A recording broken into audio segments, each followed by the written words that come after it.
first, Pat. If you weren't in the race, which of these three guys would you vote for and why? If I wasn't in the race? Yeah. Well, I know Marc, and I've worked with Marc, and though we have some differences of opinion, he's a reasonable person, and he also is known as a real empathetic person. Okay. He carries on with grace.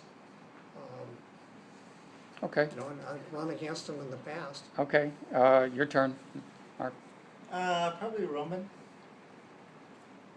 He's asked a lot of questions and got around. Okay. David? I would vote for Marc. Marc, you used to be, you had a lot of people here that were rooting for you, they're supporting you. I was one of them.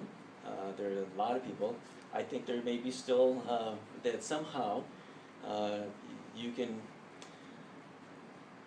this whole process will help tune you up a bit.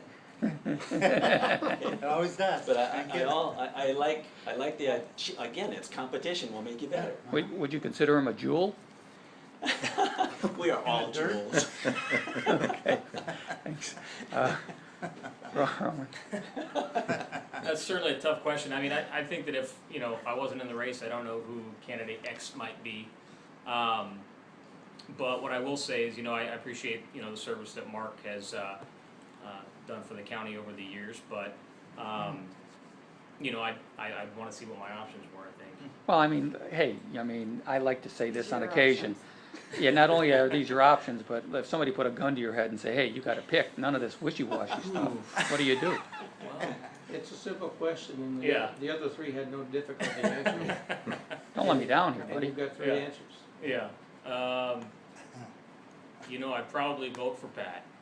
All right. And do you have any good reason for that? Well, I mean, I wouldn't be running if I didn't think there was changes that needed to be made in the county, and I think that I Okay. just have an overall different philosophy about governing. So. All right, thanks. We're running out of time, but can I get